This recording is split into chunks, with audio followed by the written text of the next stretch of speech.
क्या आपको पता है कि दुनिया की सबसे बड़ी बिल्डिंग बुर्ज खलीफा नहीं है?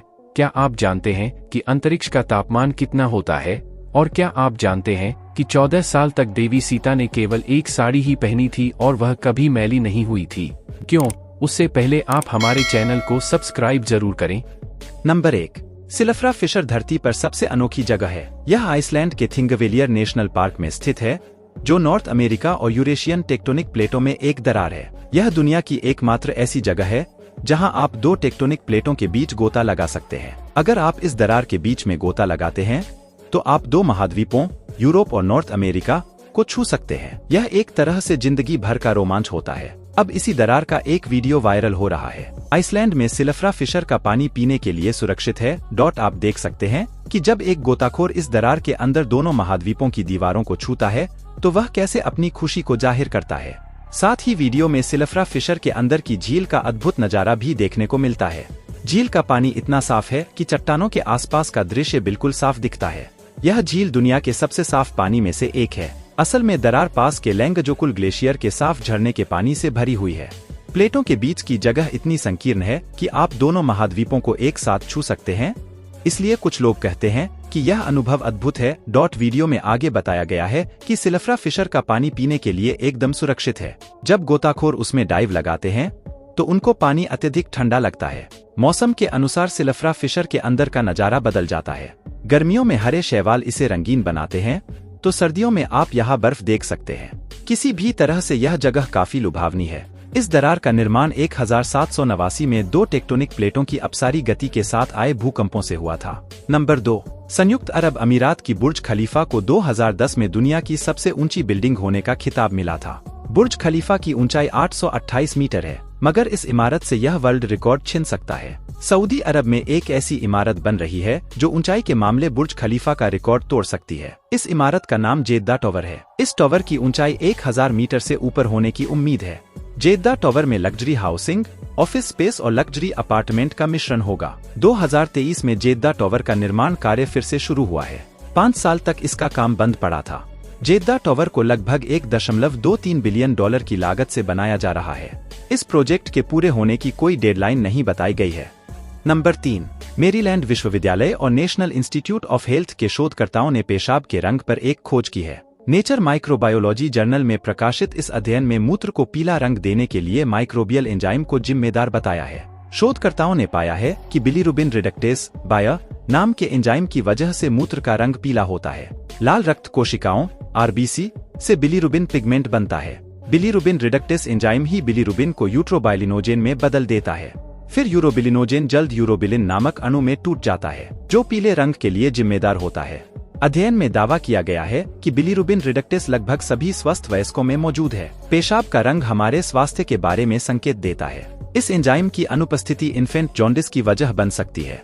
नंबर 4, दुनिया में कई ऐसे देश हैं जो दुनिया में दूर दराज स्थित हैं। बाकी देशों के मुकाबले ये देश कम ही चर्चा में रहते हैं। यहाँ आबादी कम है, बड़ा हिस्सा एक्सप्लोर ही नहीं किया गया है। शानदार नज़ारों, खुले फैले इलाकों वाले मंगोलिया में आबादी बहुत अधिक नहीं है। ये देश अब भी बाकी देशों से अलग थलग ही रहता है। सेंट्रल एशिया का यह देश अपने विशाल रेगिस्तान और ठंडे मौसम के लिए जाना जाता है। दुनिया से अलग अलग रहने वाले इस देश के बारे में कम ही चर्चा होती है। उत्तरी अटलांटिक का आइसलैंड की आबादी बहुत कम है और यह शानदार खूबसूरती के लिए जाना जाता है। किंगडम ऑफ डेनमार्क के स्वायत्त अधिकार वाला ग्रीनलैंड दुनिया का सबसे बड़ा द्वीप है और यहाँ की आबादी भी बेहद कम है। दक्षिण महासागर में स्थित सोलोमन आइलैंड में कई द्वीप बिखरे हुए हैं और पूरी तरह अलग थलग से हैं। दक्षिण अमेरिका के उत्तर पूर्व तट पर स्थित सूरीनाम के जंगल का बड़ा हिस्सा आज तक अछूता। कम आबादी वाला ये देश कम ही चर्चा में रहता है। कम आबादी वाले नामीबिया में काफी हिस्सा रेगिस्तानी है और यह अफ्रीका के दूरदराज इलाकों में स्थित है। दक्षिण पूर्व पैसिफिक में स्थित यह देश कम ही चर्चा में रहता है। इसके पर्वत और यहाँ का कल्चर दुनिया भर में मशहूर है। नंबर 5, वेद पुराण और धर्म ग्रंथ के अनुसार मनुष्य के मरने के बाद और देह जलने के बाद भी उसकी कुछ चीजें हमेशा आत्मा के साथ लीन रहती है। इसके बाद जब भी वह आत्मा किसी दूसरे शरीर में प्रवेश करती है तो उसमें आत्मा के साथ ये चीजें भी प्रवेश कर लेती है। ऐसे में आइए जानते हैं कि आखिर कौन सी वो चीजें हैं। मृत्यु करीब आने पर सब चीजों की इच्छा त्याग करके ब्रह्मा का ध्यान करना चाहिए, क्योंकि मृत्यु के समय मनुष्य जिन जिन चीजों को सोचता है वह कामना उसके साथ चली जाती है। गीता में कहा गया है कि मनुष्य हर पल कर्म करता है और अंत में वे सभी कर्म इकट्ठा होकर मानव को लोक परलोक जाने का फैसला करते हैं।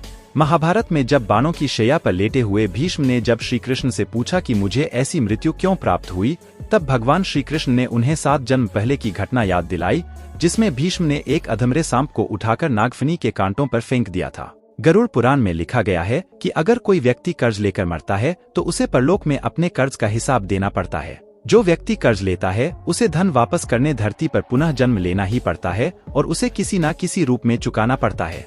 शास्त्रों के अनुसार माना जाता है कि जिस प्रकार व्यक्ति के बुरे कर्मों का लेखा जोखा भगवान के पास होता है, उसी तरह अच्छे कर्म यानी पुण्य का लेखा जोखा भी होता है। नंबर 6, हम स्पेस से रिलेटेड मूवीज देखकर ये अंदाजा लगा सकते हैं कि अंतरिक्ष कितना ठंडा होता है। स्पेस के तापमान का फ़ारेनहाइट और सेल्सियस नहीं बल्कि केल्विन में पता लगाया जाता है। वैज्ञानिकों का कहना है कि स्पेस का टेम्परेचर 0 केल्विन या इससे भी कम होता है। अगर 0 केल्विन को कन्वर्ट करें तो ये -273 डिग्री सेल्सियस होगा। फ़ारेनहाइट की अगर बात की जाए तो ये -495 डिग्री फ़ारेनहाइट होगा।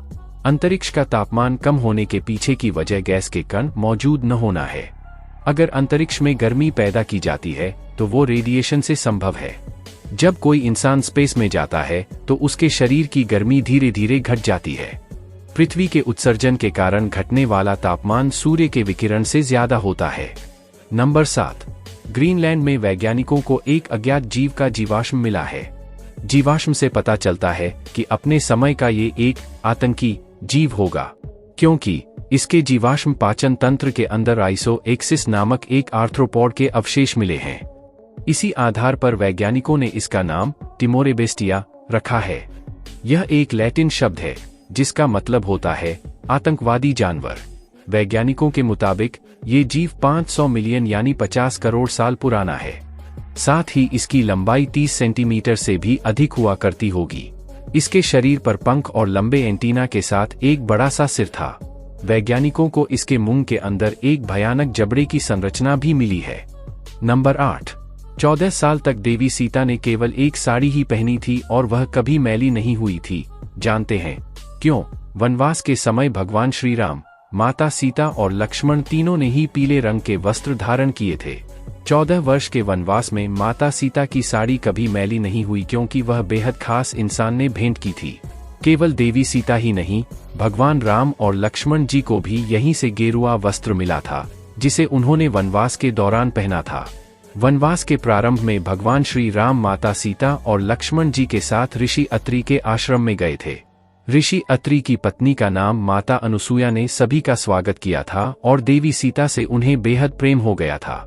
माता अनुसूया ने देवी सीता को ऐसी दिव्य साड़ी भेंट की थी जो कभी न फट सकती थी न कभी मैली हो सकती थी। दिव्य साड़ी और आभूषण भेंट करने के साथ ही माता अनुसूया ने सीता जी को पत्नी धर्म का उपदेश भी दिया था। माता सीता हमेशा पीले रंग की साड़ी पहना करती थीं। हिंदू धर्म में पीले या गेरुआ रंग के वस्त्र बहुत महत्व रखते हैं।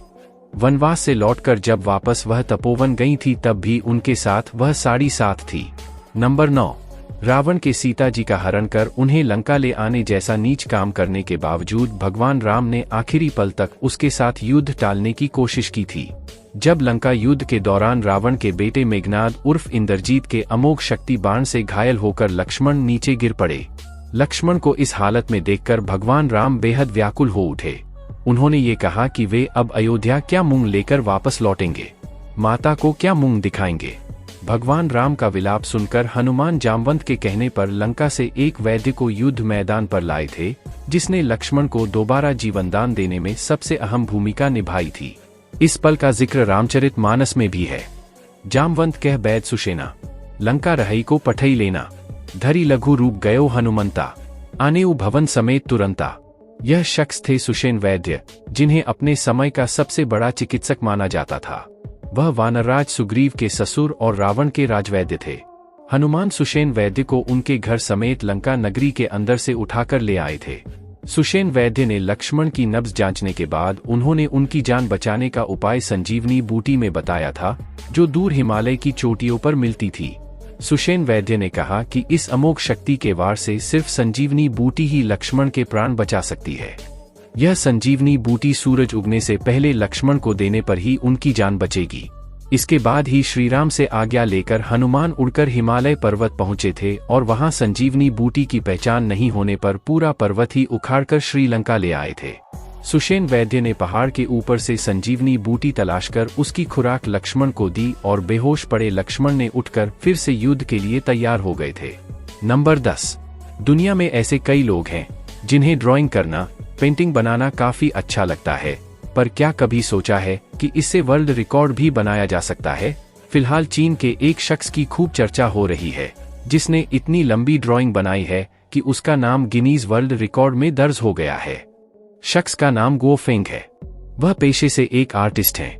उन्होंने अपनी वर्ल्ड रिकॉर्ड ड्राइंग चीन की दीवार की सीढ़ियों पर बनाई है।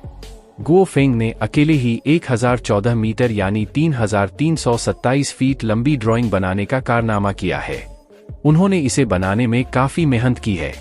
वीडियो में आप देख सकते हैं कि ड्राइंग कितनी लंबी है और अच्छी भी। उन्होंने बड़ी ही बारीकी से ड्राइंग बनाई है। प्लीज सब्सक्राइब जरूर करें। धन्यवाद। जय श्री राम।